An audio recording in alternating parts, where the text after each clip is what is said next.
Good morning, नमस्ते, सुप्रभात बच्चों। हिंदी की कक्षा में मैं विवेक मिश्रा एक बार फिर से आप सभी का स्वागत करता हूं।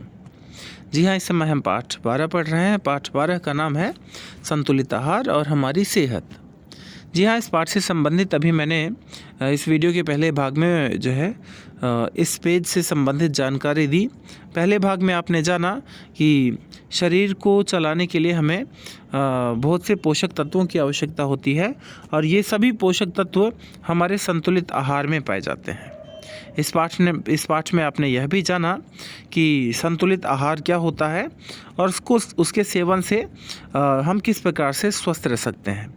जैसा कि आपने यहाँ पर पढ़ा है और इस चित्र के माध्यम से आपने समझा है कि ये जो भोजन दिए गए हैं यहाँ पर ये पौष्टिक जो है भोजन है, फल फ्रूट्स दिए गए हैं, कुछ खाद्यान्न पदार्थ हैं, कुछ सब्जियां आदि हैं। तो यहाँ पर एक प्रश्न भी पूछा गया कि अब संतुलित आहार क्या होता है और संतुलित आहार का अर्थ क्या है, इसके बारे में यहाँ पर बताया गया है कि ऐसा भोजन या ऐसा आहार जिसमें सभी पोषक तत्व संतुलित मात्रा में होते हैं, जो हमारे शरीर को ऊर्जा प्रदान करते हैं। पोषक तत्व वह होते हैं जो खाद्य पदार्थों में पाए जाते हैं, अर्थात इनके सेवन से ही हमारा स्वास्थ्य जो है, हमारा जो शरीर है वह अच्छा होता है। आइए आगे देखते हैं। यहाँ पर दूसरा प्रश्न यहाँ पर बताया गया है, पूछा गया है कि भोजन में कौन से पोषक तत्व पाए जाते हैं। जी हाँ, विज्ञान से संबंधित प्रश्न है कि भोजन में कौन कौन से पोषक तत्व पाए जाते हैं। तो इसके बारे में यहाँ पर बताया गया है कि हमें भोजन ऐसे करना चाहिए जिससे हमारे आहार में इन सभी तत्वों की संतुलित मात्रा शामिल हो। एक संतुलित आहार वह होगा जिसमें ज़्यादा कार्बोहाइड्रेट, थोड़ा प्रोटीन और थोड़ा लिपिड शामिल हो। आहार को इस प्रकार लेने की वजह यह है कि हमारा शरीर प्रोटीन, कार्बोहाइड्रेट अथवा लिपिड से बना होता है। कार्बोहाइड्रेट मुख्यतः ऊर्जा प्रदान करते हैं और लिपिड द्वारा हमारे शरीर में चिकनाहट बनी रहती है। तो बड़ी ही महत्वपूर्ण जानकारी यहाँ पर आपको दी जा रही है कि हमें भोजन ऐसे करना चाहिए जिससे हमारे आहार में इन सभी तत्वों की संतुलित मात्रा शामिल हो। किन जो है तत्वों की आगे बताया गया है कि एक संतुलित आहार वह होगा जिसमें ज़्यादा कार्बोहाइड्रेट, थोड़ा प्रोटीन और थोड़ा लिपिड शामिल हो। और इसके बारे में यहाँ पर आगे कहते हैं कि आहार को इस प्रकार लेने की भी वजह यह है कि हमारा जो शरीर है वो प्रोटीन, कार्बोहाइड्रेट और लिपिड से ही बना है, तो जिससे बना है उसी की हमें आवश्यकता भी होगी। तो इस प्रकार यहाँ पर बताया गया है कि कार्बोहाइड्रेट मुख्यतः ऊर्जा प्रदान करते हैं और लिपिड द्वारा हमारे शरीर में चिकनाहट बनी रहती है। अब यहाँ पर बताया गया है कि कार्बोहाइड्रेट के स्रोत क्या हैं, प्रोटीन के स्रोत क्या हैं और लिपिड के स्रोत क्या हैं। अब देखिए, ये भोजन में हमारे शामिल होना चाहिए। कार्बोहाइड्रेट हमें मिलता है रोटी से मिलता है, चावल से मिलता है, अनाज से, शक्कर से, इन सब से हमें कार्बोहाइड्रेट मिलता है। प्रोटीन हमें कहाँ से मिलता है? प्रोटीन के स्रोत हैं अंडा, पनीर, दूध, मछली, मांस आदि। और लिपिड के स्रोत हैं दूध, घी, मिठाइयाँ। पर यहाँ पर एक बात मैं आपको और बताना चाहूँगा कि दूध जो होता है, दूध वो उसमें जो है सभी प्रकार के प्रोटीन होते हैं, लिपिड होते हैं और कार्बोहाइड्रेट होते हैं। दूध एक संपूर्ण आहार माना जाता है। अब आगे जो है हमें यही बताया गया है कि हमें दूध भी भरपूर मात्रा में पीना चाहिए, क्योंकि दूध में सभी पोषक तत्व की प्रचुर मात्रा में होते हैं। यहाँ पर की नहीं होगा, बल्कि होगा कि हमें दूध भी भरपूर मात्रा में पीना चाहिए, क्योंकि दूध में सभी पोषक तत्व प्रचुर मात्रा में होते हैं। विटामिन्स का भी अपना महत्व होता है। विटामिन्स का अपना महत्व होता है। यह ऐसे पोषक तत्व हैं जो लगभग सभी खाद्य पदार्थों में पाए जाते हैं, पर थोड़ी मात्रा में इनकी जरा सी भी कमी शरीर में बीमारियां उत्पन्न कर सकती हैं। ये विटामिन्स हमें फलों, सब्जियों से भी मिलते हैं, जैसे विटामिन ए हरी सब्जियों में, विटामिन सी खट्टे फलों में, विटामिन डी दूध में अथवा दूध से बने पदार्थों जैसे पनीर या दही। यह विटामिन हमें सूर्य की किरणों से भरपूर मात्रा में मिलता है। विटामिन बी सब्जियों और अनाज में। ये सभी विटामिन हमारे शरीर के अलग अलग अंगों पर अपना अलग अलग प्रभाव डालते हैं। जैसे विटामिन ए आँखों की सेहत के लिए अत्यंत लाभदायक होता है। यदि इस विटामिन की कमी शरीर में हो जाए तो रतौंधी नामक रोग हो जाता है। विटामिन सी रोग प्रतिरोधक क्षमता को मजबूत रखता है, जिससे हमारे शरीर में जो रोग हैं वो दूर हो जाते हैं। इसकी कमी से स्कर्वी रोग हो जाता है। विटामिन डी हड्डियों को मजबूत रखता है। विटामिन ई त्वचा और बालों को स्वस्थ रखता है। तो यहाँ पर आप देख सकते हैं कि अगर आपको इन सभी से संबंधित अगर कोई जो है समस्या है तो आप इन विटामिन्स का प्रयोग करके अपनी उन कमियों को दूर कर सकते हैं। आगे यहाँ पर बताया गया है कि मिनरल भी खाद्य पदार्थों में कम मात्रा में ही पाए जाते हैं, परंतु इनका सेवन भी अत्यंत महत्वपूर्ण होता है। मिनरल को खनिज कहा जाता है।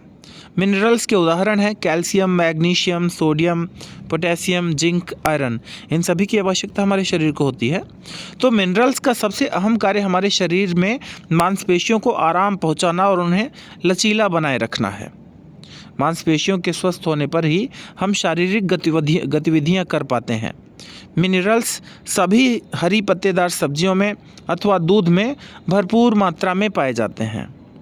पानी भी शरीर के लिए बहुत ही महत्वपूर्ण पोषक तत्व है।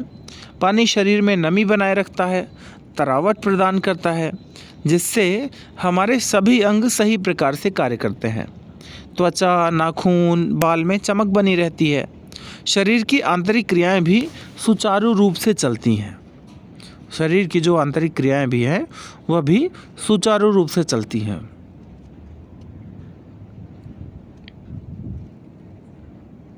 तो तात्पर्य यह है, यहाँ पर बताया गया है कि तात्पर्य यह है कि हमें संतुलन में भोजन का सेवन करना चाहिए, तभी वह कहलाएगा संतुलित आहार। आप भोजन सही संतुलन में लेंगे तभी मानसिक और शारीरिक दोनों रूप से स्वस्थ रह पाएंगे। आइए आगे बात करते हैं। खाना खाते समय कुछ मुख्य चीज़ों का ध्यान अवश्य रखना चाहिए। ये सबसे महत्वपूर्ण बात यहाँ पर बताई गई है, जिसे आप देखेंगे कि भोजन करते समय कुछ मुख्य चीज़ों का ध्यान अवश्य रखना चाहिए। वो क्या चीज़ें हैं, आइए देखते हैं। केवल संतुलित आहार ही पर्याप्त नहीं होता। केवल संतुलित आहार ही पर्याप्त नहीं होता, आहार को नियम पूर्वक खाना भी अत्यंत आवश्यक है। अर्थात खाने की मात्रा और खाने का समय भी बहुत मायने रखता है। निम्नलिखित कुछ विशेष बिंदुओं को ध्यान में रखना चाहिए। तो यहाँ पर कुछ बातें बताई गई हैं भोजन से संबंधित, तो इसे आप पढ़ेंगे और अपने जीवन में भी उतारेंगे। पहला है, खाना हमेशा सीमित मात्रा में ही खाना चाहिए। भूख से अधिक भोजन खाना हानिकारक होता है। ज़्यादा खाने से अनेकों समस्याएं हो सकती हैं, जैसे कि बदहज़मी, कब्ज़, मोटापा आदि। दूसरा है, खाना सही समय पर खाना चाहिए। अर्थात सबसे सुनहरा नियम यह है कि जब भूख लगे तभी खाएं, क्योंकि भूख में हमारा पाचन तंत्र अच्छी तरह से काम करता है। तीसरा है यहाँ पर नियम कि कोशिश करें कि ताज़ा गर्म खाना ही खाएं, यह और भी लाभप्रद है। चौथी बात यहाँ पर बताई गई है कि फ्रिज से निकली हुई चीज़ों का सेवन तुरंत ना करें, पहले उन्हें गर्म कर लें। फल हमेशा दिन के समय में खाएं, रात में ना खाएं। छठा बताया गया है कि रात में देर से या समय असमय खाना खाने से भी हमारे शरीर में अनेकों बीमारियां आ जाती हैं। सातवां बताया गया है कि सदैव याद रखिए, खाना जीने के लिए खाना है, न कि खाने के लिए जीना है। आठवीं बात यहाँ पर बताई गई है कि कोशिश करें कि केवल घर का बना खाना ही खाएं। जंक फूड या बाहर की चाट पकौड़ी से जितना परहेज रखें उतना ही अच्छा है। नवीं बात है यहाँ पर बताई गई कि खाना अच्छी तरह चबाकर खाएं, इससे पाचन तंत्र स्वस्थ रहता है। 10वीं बात, टीवी देखते हुए खाना न खाएं, शांत बैठकर स्थिर मन से भोजन करें। ये सबसे बड़ी समस्या आज के युवा वर्ग की है कि भोजन करते समय टीवी अवश्य देखते हैं। तो टीवी देखते हुए भोजन नहीं करना चाहिए, शांत बैठकर स्थिर मन से ही भोजन करना चाहिए। भोजन के बीच में बार बार पानी नहीं पीना चाहिए। खाने के आधा घंटा पहले या आधे घंटे बाद ही पानी पीना चाहिए, तभी खाना सही प्रकार से हजम हो पाता है। जी हाँ, सबसे महत्वपूर्ण बात इस पाठ की यही है कि भोजन के बीच में बार बार पानी नहीं पीना चाहिए।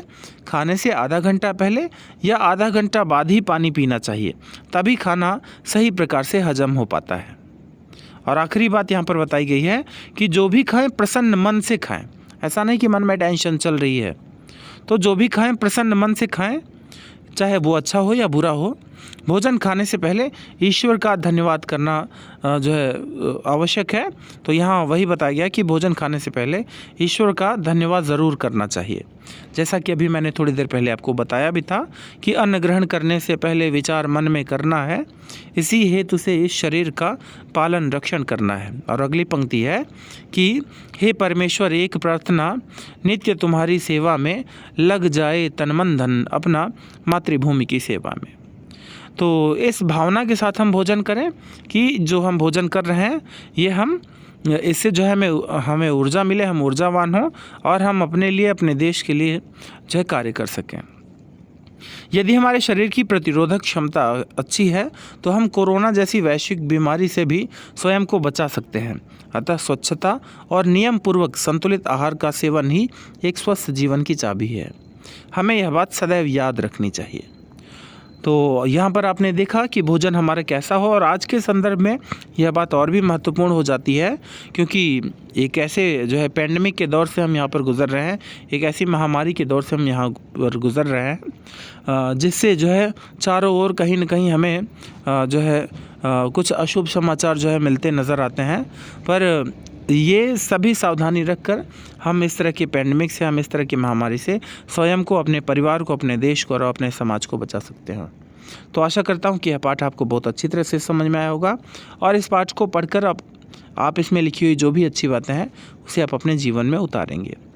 तो आज के लिए बस इतना ही। धन्यवाद। आपका दिन शुभ और मंगलमय हो।